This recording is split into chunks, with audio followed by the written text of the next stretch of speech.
Di era dulu, Orde Baru, dulu banyak yang pejuang-pejuang, orang-orang yang aktif di pers, termasuk pengelolanya, itu Iya. tumbuh menjadi pengusaha. Mhm. Sebaliknya di era Iya. reformasi, pengusaha Iya. yang menjadi media, memiliki Media, media, gitu pemilik loh kan. media, iya. Ini sudah pesannya sudah berbeda.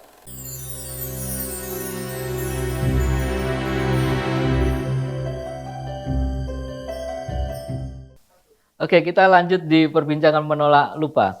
Nah, Mas, situasi sekarang itu memang, artinya ada kebebasan dan setiap orang, Hmm. setiap kelompok itu bisa, eee, menyiarkan Iya. opini, pendapat mereka Iya. masing-masing, ada Iya. media sosial, Betul. nggak susah sekarang Iya. orang Iya. melakukan itu, Iya. ya. Eksplorasi Mas Uban tadi menarik itu. Mhm. Soal bagaimana kemudian kebebasan itu, setiap kelompok, terutama kelompok pengusaha, kemudian juga merambah masuk Iya.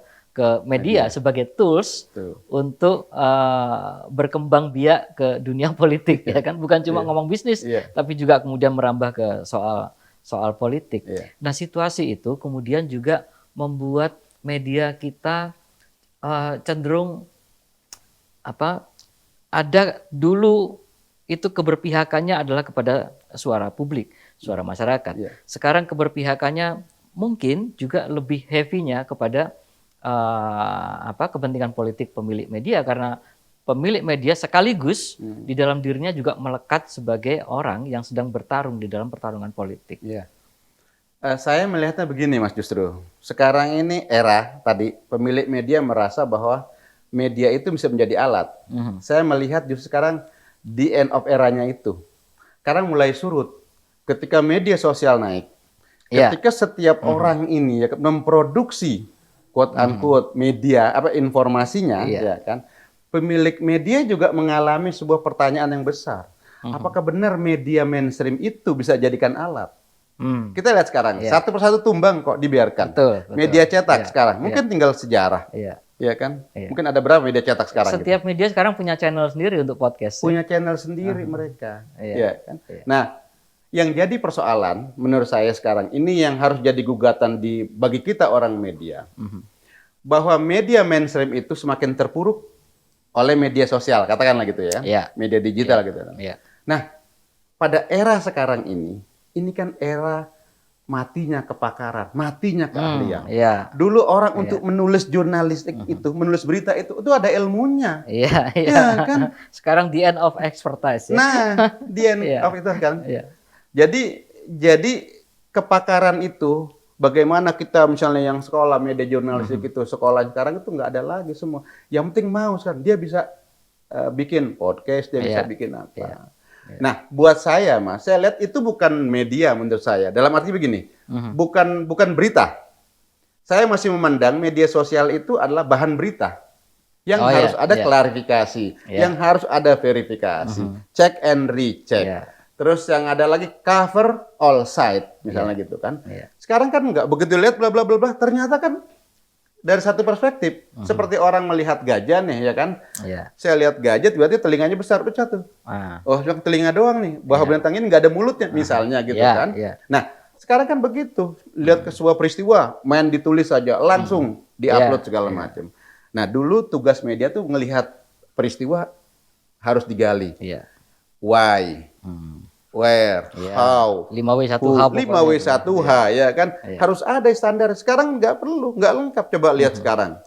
Misalnya di platform media sosial itu, kadang-kadang greget, Mas. Jadi dia datang menjelaskan sebuah tempat, tapi dia bertanya kepada pemirsanya, ini tempat apa ya? Ini lucu kan menurut saya kan. Harusnya dia kumpulkan, dia riset dulu untuk itu, dan itu menarik. Yang jadi persoalan berikutnya adalah publik yang menerima saja. Iya. Itu yang disuguhkan setiap hari dari kita bangun tidur sampai mau tidur lagi. Ya. Jadi ada peristiwa yang kemudian dicincang jadi kecil-kecil dan itu nggak komprehensif. Nggak komprehensif. Sehingga kita menangkapnya itu sangat nggak pas gitu loh. Tidak utuh menangkapnya itu loh. Nah itulah. Ini kan jadi kayak lingkaran setan, kayak telur sama ayam, mana duluan. Katanya gini, kita suguhkan yang informasi gini karena pembacanya yang nerima. Tapi sebaliknya, publiknya bilang, disuguhan itu kita ambil saja. Coba. Iya. Tapi satu peran media sosial yang tidak miliki seperti media mainstream itu adalah tugas dia ada melakukan edukasi kepada masyarakat, melakukan pencerahan kepada masyarakat. Iya, Tidak. iya. Kalau sekarang cuma viral, nggak peduli Iya. ke pencerahan kok. Yang ngandalkan viral aja. Viral semua, ayo Pak Yang kita sesuatu yang viralkan. bombastis. Bombastis. Dan itu sangat jauh dari substansial itu. Itu sangat jauh dari hal-hal yang prinsip. Ya, sayang Jadi, sekali ya. hidup ini kita ecek-ecek aja. Iya. Sampai orang bilang, kalau ecek-ecek bisa hidup ngapain? Nah, Kan bahaya receh-receh itu aja, kan, yang receh-receh mengalami aja. degradasi otak Iya. kita ini. Ya artinya bahwa media itu sebenarnya adalah juga sebagai kalau dulu kita itu sarana perlawanan. Seperti misalnya teman-teman di pers kampus ya. Iya, Itu juga jadi media perlawanan. Iya. Dulu media itu kalau dia nggak bisa ngelawan ya sudah jadi sarana pendidikan saja. Betul. Mendidik publik ya, Betul. mendidik masyarakat. Nah, sekarang semua nilai itu kayaknya sudah amburadul semua kayaknya. Menghibur, jangan-jangan. Iya. Menghibur kan yang negatif itu. Iya kan? Iya. Jadi kalau ada fungsi edukatif ya kan, Aha. terus apalagi tadi perlawanan ya kan, kemudian hiburan. Lebih banyak mungkin hiburan. Kita lihat. Iya. Apalagi sekarang orang malas membaca loh. Dalam arti yang printed Oh, ya. iya, iya. Malas membaca. Karena apa? Sekarang publik kita itu dibuai dengan lebih banyak menonton. Padahal membaca nonton tuh beda banget. Iya, iya. Nuansa, pengaruhnya, efeknya. Kalau kita membaca, Mas, pikiran kita itu berpetualang kemana-mana. Iya, iya. Berkeliling tuh kan, melakukan journey, perjalanan itu kan. Kalau kita membaca, oh novel begini bayangin. Tapi kalau kita Imajinasinya menonton, terlatih dengan itu. iya, imajinasi terlatih. Iya. Tapi kita nonton, begitu kita terima, udah selesai. Kita terima kan, karena udah jadi semua itu. Iya. Adegan per adegan udah jadi. Iya. Makanya kita kurang imajinatif ya, Itulah. karena sudah tersaji secara vivid ya. Nah, padahal bangsa ini dibangun tuh karena imajinasi. Loh. Iya. Nggak ada yang nggak imajinasi. Zaman Cokro Aminoto, Mangunkusumo, itu semua imajinasi semua itu. Iya. Dia membayangkan. Jadi kata Ernest Renan itu kan bangsa ini kan imajinasi ya kan. Iya, imajinasi. Terkait daripada bagaimana tenaga seluruh energi ya kan, energi yang dimiliki ya kan oleh sebuah masyarakat, oleh publik itu yang bersama-sama untuk tujuan bersama. Iya. Iya kan? Iya. Jadi bangsa itu bukan disamakan oleh identitas yang sama, tujuannya yang sama justru. Jadi kita mungkin kalau Indonesia mungkin sama-sama orang merasa satu etnis segala macam atau agama, bukan. Tapi tujuan kita adalah membebaskan dari penjajahan semua. Jadi datang dari Aceh, datang dari Papua, dari Jawa, dari NTT, dari Menabur, semua itu merasa satu tujuan bersama. Karena ada perasaan satu nasib itu dengan tujuan yang sama. Dimulai titik yang paling krusial itu 28 ya. Betul. 1928 ya. Dan semua kita boleh ego ya orang media ini. Semua itu yang menghidupkan itu media Pak, dulu. Iya, iya. Ya kan zaman tadi itu ya Medan Priai, siapa Darmo Kondo, semua media semua itu, semua zaman-zaman itu. Bung Karno juga media, dia itu misalnya seorang agitator, ya kan, seorang orator ulung, tapi dia juga seorang penulis dan redaktur kebanyakan. Betul, hampir semua, Mas. Bisa kita lihat biografi semua para pahlawan kita itu hampir semua adalah penulis. Dan semua adalah redaktur semua.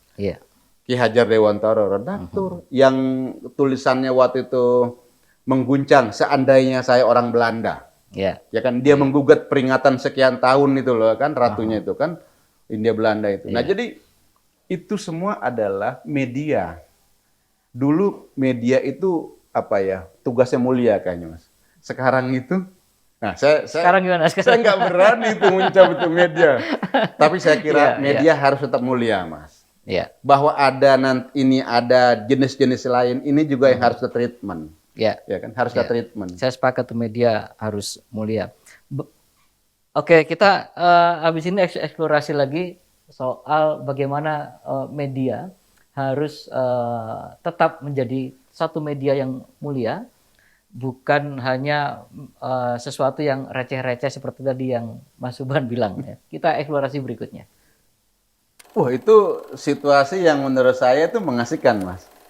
Ketika energi kita yang masih muda, semangat kita yang untuk jadi wartawan pun selalu ingin mendobrak ya kan yang established, mendobrak kemapanan kan. Pada saat itu tuh kelihatannya sudah mulai tampak merkah gitu loh cahaya itu.